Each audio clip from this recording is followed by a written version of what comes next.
Shalom, shalom, mishpocha. Welcome to another edition of Ray Bash's Ramblings. I'm your host, Rabbi Yehuda Ben Shomer, and today I'm going to be talking about a subject that I have not myself heard being breached within the Natsarim Torah observant Messianic community as we know it. But I believe that there is a blight upon the Natsarim that needs to be addressed, that needs to be tackled head on, that needs to be brought to light. We know that a blight, as far as crops go, it's just this mold, this corrosive, biological substance that clings on to certain vegetation and certain crops, and it usually hides underneath the leaves. And if it's not seen and addressed and taken care of, then the crops can be destroyed. And in the same way, we as Natsarim need to be careful about the blight that I have found. And I'm sure others have found and recognized, but they just didn't know how to put it, that is currently upon the Natsarim. The Natsarim, we are a movement that's being reborn, that's trying to crawl out of the dust of antiquity and stand on our own 2 feet once again, and be the first century Natsari community here in the 21st century. And so it's a struggle. So a lot of us that are heading up this movement, that are in the forefront of this movement, are pioneers, paving the way for the generations behind us. And if we don't address the problems that we see, the next generation will be stillborn. The next generation will not survive. The blight will overtake them. Now, what is this blight that I'm talking about? This blight is in regards to our Torah observance. Let me ask you a serious question. Why do you keep Torah? Well, what kind of question is that, Rabbi? That's a no-brainer. We keep Torah because the Torah hasn't been done away with. Because Yeshua and Elohim are one, and His commandments are the same as Elohim's commandments, and we keep it out of love for Him. Oh, really? Then how come you're getting a little offended and testy by that simple question? I think there's a deeper answer. I'm not saying that all of us out there, are keeping Torah through the wrong way and through the wrong motive.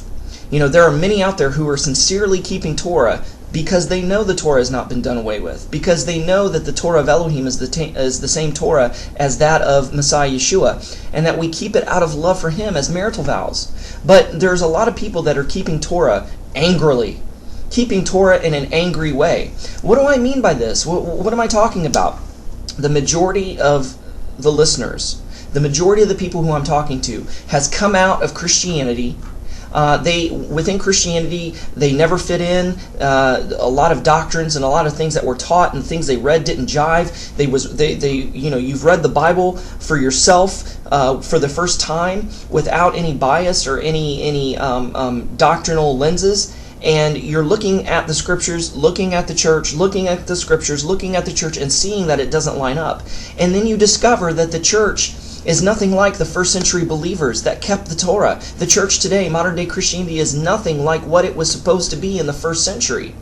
And this angers a lot of people, and a lot of people feel lied to, betrayed, deceived, kept in the dark. And once they realize that the Torah has not been done away with, and that we are to walk the Torah in the footsteps of the Messiah Yeshua, a lot of us have broken our ties and parted ways with modern day Christianity and has explored Messianic and Natsari Judaism.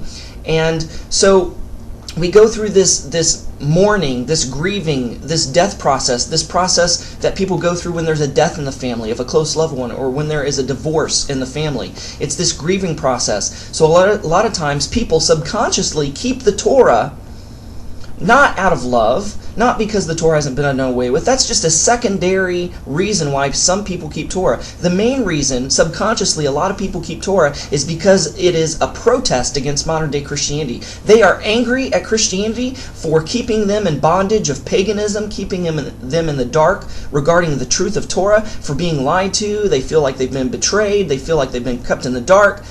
They feel like they've been patronized. And so they keep Torah out in an angry way, out of rebellion against Christianity. And so Christians see this and see, how can the Torah still be if people are keeping it out of anger? They don't look joyful. They don't look happy. They don't look like they're having fun. They don't look like they're walking in joy and obedience. They just look like they're angry. To me, this Torah still looks like a bondage. I don't care what they say. And because of the attitude and in the way that some people keep the Torah, we have inadvertently have turned many away from the Torah than we've brought to the Torah. How can I speak authoritatively on this? Because I'm guilty of this. Because, this happened to me. I was living this way about 5 years ago. I had turned my whole family and all my friends from my past against me because of the way I was keeping Torah. I thought I was being zealous. I thought I was being militant. I thought I was being obedient. But then I looked in the mirror and I didn't like what I saw. And I realized that I wasn't keeping the Torah in love. I wasn't keeping the Torah by walking in the footsteps of Yeshua our Messiah, by walking and following the Torah. I was keeping the Torah with my nose up in the air, snubbed at Christianity, saying, you guys are idiots because you don't keep Torah and I do. I'm better than you. I'm more enlightened than you. I know more than you. You go ahead and stay in the dark. You go ahead and stay in that burning building. I can't believe that you can't see what I see. Now, I've never said that consciously or verbally or publicly, but in my heart and in my spirit, I have to admit that's the way I felt. And other people got that vibe from me, and they were turned off. Now, thankfully, by God's grace, I saw my mistake, I repented of it, and now I walk in Torah with joy.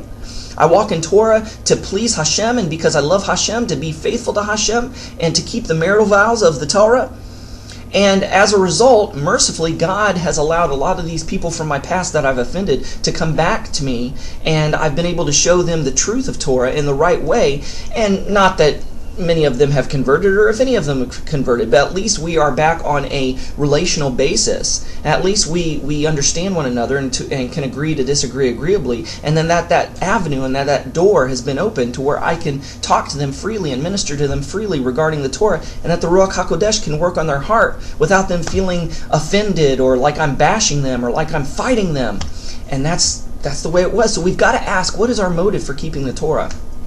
There is a second blight that has come upon Natsarim Judaism, and that is this Lone Ranger Jewish mentality, where people have been abused, used, taken advantage of, and oppressed by the Christian church, and as they come out of the Christian church, they try to walk in obedience and put themselves under subjection to rabbis, and the same thing has happened because many of these rabbis are nothing more than pastors in Jewish clothes, because they too have come out of Christianity and have not fully walked into the path to where they're keeping Torah in love, and so they go overboard in trying to express their Judaism, and they end up oppressing, taking advantage of, and hurting and abusing and manipulating the people that come under them. And so these Jewish believers say, I'm no longer going to put myself under subjection to a rabbi like that. I'm not going to get burned again. So I'm going to create my own halakha. I'm going to create my own way of keeping Torah. And whoever comes along that I decide to learn under and to teach under, their halakha is secondary to mine, because I'm not going to be burnt again.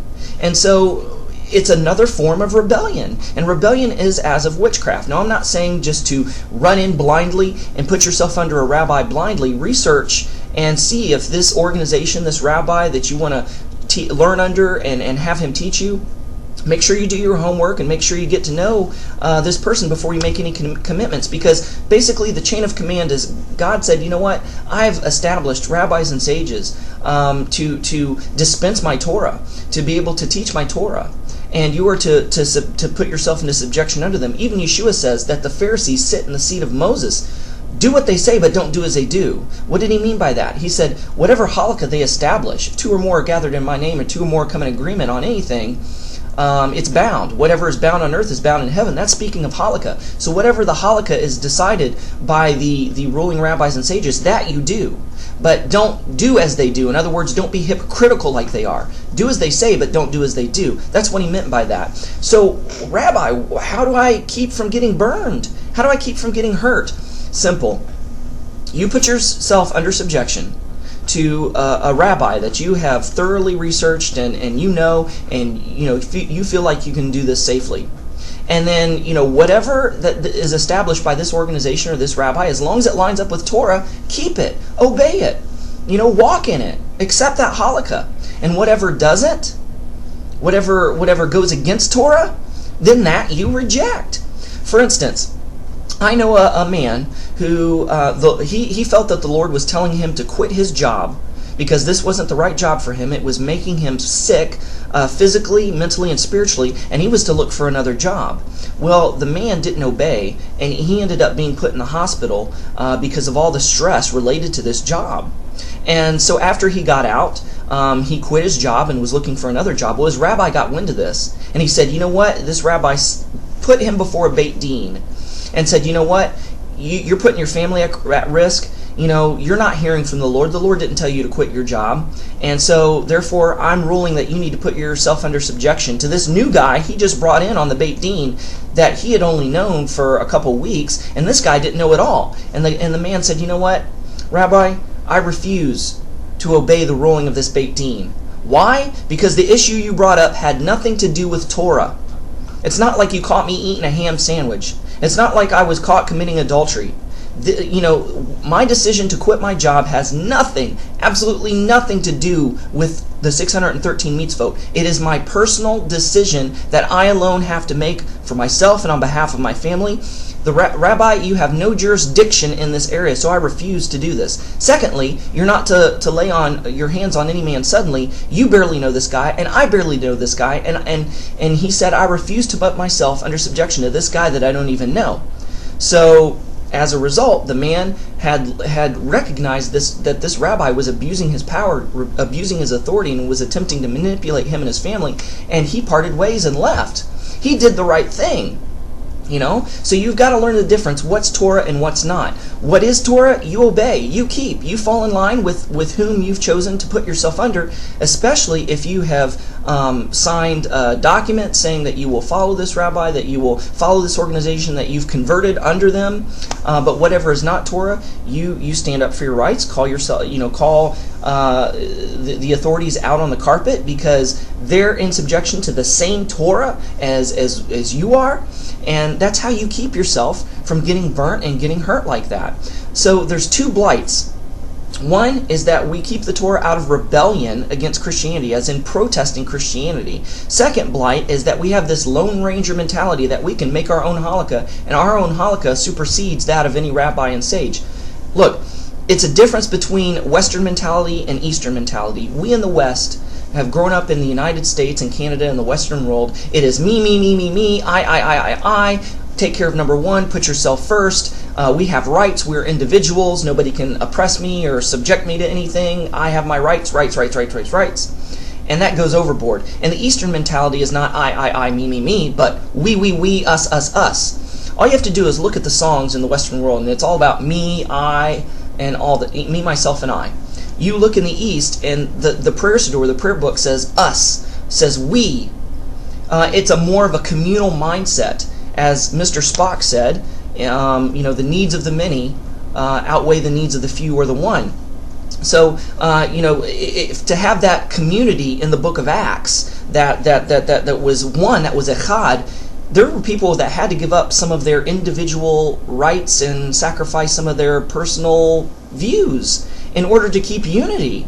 And it was stuff that was kind of small potatoes that didn't mean anything. So are we going to have to sacrifice something for unity? You bet. Are we going to have to sacrifice some of our own personal rights and liberties? You bet. But that's what unity is all about. So if we want that unity as the first century believers did in the book of Acts, we're going to have that we-us mentality, not that me, myself, and I mentality. So those are the two blights that I wanted to bring up. Keeping Torah in rebellion against Christianity, not in love because we love Messiah, because we love Hashem. That's a secondary reason. We need to make that a primary reason. So we need to keep the Torah in joy and love and not in rebellion. And we need to keep the halakha of whoever we subject ourselves under, to learn under, to grow under as a rabbi, as a ministry, etc., as a sect, and not go by this Lone Ranger mentality to say, well, my halakha supersedes everybody else's halakha. Running out of time here. Thanks for watching. And there might be a second one to this. Don't know yet. But love you guys. Shalom and Shavua Tov. Bye-bye.